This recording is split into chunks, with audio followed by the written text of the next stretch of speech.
After watching TikToks about being a high-value woman, she told me I should be paying her a monthly girlfriend allowance. I laughed, said nothing. The next morning, I took my name off the lease, canceled the utilities, and left without a word. 3 days later, she was outside my old apartment, banging on the door, begging me to let her in. Before we start, I just want to say thank you for being here. It means the world. But take a look at this. Only 8% of people watching are subscribed.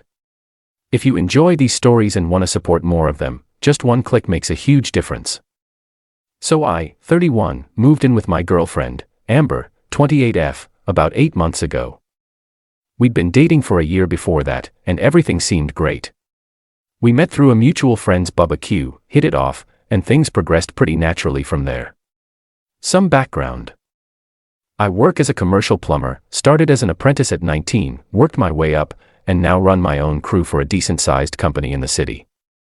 I'm not rich by any means, but I make good money and have been smart with it. No debt except my truck payment, solid 401k, and some investments I started young, thanks to my grandpa, drilling financial sense into me. Amber works as a marketing coordinator for a local clothing boutique chain. It's not high-paying, but she seemed to enjoy it and was always talking about working her way up to manager. When we decided to move in together, we found a nice 2-bedroom apartment that was a step up from both our previous places. The rent was manageable if we split it, plus utilities and groceries. That was the agreement. Split everything down the middle. And for the first 6 months, that's exactly what we did.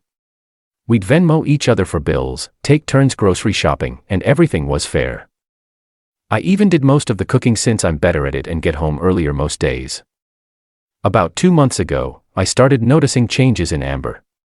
She was constantly on her phone watching these TikTok and Instagram videos about leveling up and being a high-value woman. At first, I didn't think much of it. People get into different social media trends all the time. Right. But then she started making comments. Little things at first. Jenny's boyfriend pays all their rent so she can save for designer bags. Did you know Mike gives Sarah a monthly spending allowance? She doesn't even have to work. All these finance guys on TikTok say a real man provides completely for his woman. I mostly just nodded along or changed the subject. Wasn't worth arguing over some random internet crap or so I thought. Then last week, Amber sat me down for what she called a relationship upgrade discussion. I still remember exactly how it went down. We were having dinner, chicken stir-fry I'd made after working a 10-hour day fixing burst pipes at an office building downtown. So I've been thinking about our financial arrangement, she started, putting her fork down, and I don't think it's really working for me anymore. I figured maybe she was struggling with her portion of the rent or something. Everything okay with work? We can adjust the split if things are tight right now. She laughed like I'd said something ridiculous. No. That's not it. I've been doing a lot of research and self-improvement lately, learning about what it means to be a high-value woman. I took a drink of water already getting a bad feeling about where this was headed. The thing is she continued in a truly balanced relationship, men and women bring different things to the table. I bring beauty, supportiveness, and feminine energy. You're supposed to bring resources and provision. I put my fork down. What exactly are you saying here, Amber? I'm saying that splitting bills $50.50 is actually a raw deal for women. I cook. I do most of the cooking. I interrupted. She waved this off. I maintain our social calendar. I make this place a home. I put effort into my appearance. That's actual work that I'm not being compensated for compensated. We're in a relationship, not an employment contract. That's such a typical response. She sighed like she was dealing with a child. Look, I've decided that I shouldn't be paying rent or utilities anymore. That should all be on you. I stared at her thinking this had to be some kind of weird joke. You can't be serious. I'm absolutely serious. And actually she pulled out her phone and showed me a calculator app with some numbers punched in. I think you should be paying me a girlfriend allowance of $2,000 a month. I nearly choked. What now? A girlfriend allowance. All the high-value relationship coaches recommend it. It acknowledges the uncompensated labor women do in relationships and allows me to invest in myself to be an even better partner to you. I really looked at her, trying to see if this was the same woman I'd fallen for a year and a half ago. The woman who'd insisted on paying for her own meal on our first date, because that's what equals do. Let me get this straight, I said slowly. You want me to pay all of our rent, all of our utilities, and then give you $2,000 a month on top of that? For what exactly? She rolled her eyes. For being your girlfriend, obviously. For emotional support and creating a beautiful environment. For being loyal. Is that something you think you should be paid for? Being loyal. She threw her hands up. You're not listening. This is how modern relationships work now. All the coaches say that 50-50 is for roommates, not romantic partners. If you really valued me, you'd understand that. I laughed. I couldn't help it. It just came out. Her face darkened. What's so funny? Nothing. Absolutely nothing is funny about this conversation. I got up and cleared my plate, suddenly not hungry anymore. For the rest of the night, I was quiet. Amber seemed to take this as me processing her proposal and kept sending me TikTok links to videos featuring women explaining why they deserve to be financially supported while bringing nothing tangible to the relationship. I didn't argue, didn't engage, just nodded and said I needed to think about it. That night, I lay awake for hours, thinking about our entire relationship. Had I missed signs of this entitlement all along? Or was this genuinely new behavior triggered by whatever social media rabbit hole she'd fallen down? Either way, I knew I couldn't continue with someone who fundamentally viewed our relationship as a transaction where I was expected to pay for her presence in my life. The next morning, I got up early while Amber was still asleep, called into work and told my boss I needed a personal day. First one I'd taken in over a year. He didn't even question it. Then I made some calls. First, to the apartment management office where I explained I needed to remove myself from the lease. Since we were month to month at this point, our original lease had converted after 6 months. They said it would be no problem as long as Amber stayed on.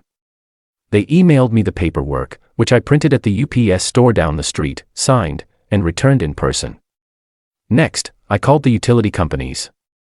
Electric, gas, internet, all were in my name. I arranged for service to end the following day, giving Amber a small buffer. Each one asked if I wanted to transfer service to another name. I declined. Then I started packing.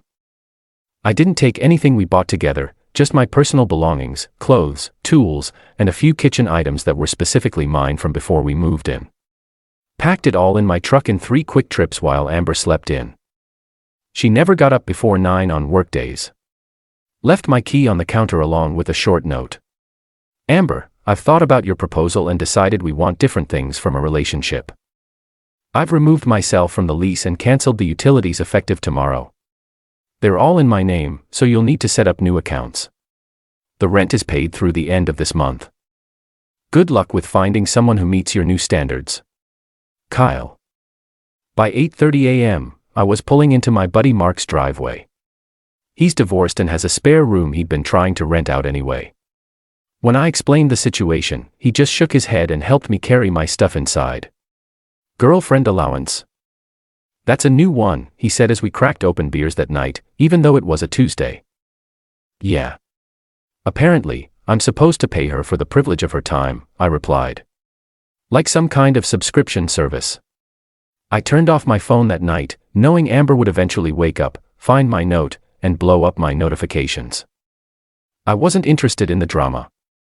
The next day at work, I used my business phone to call the apartment building's maintenance guy, who I'd gotten to know from fixing a plumbing issue in the building a few months back.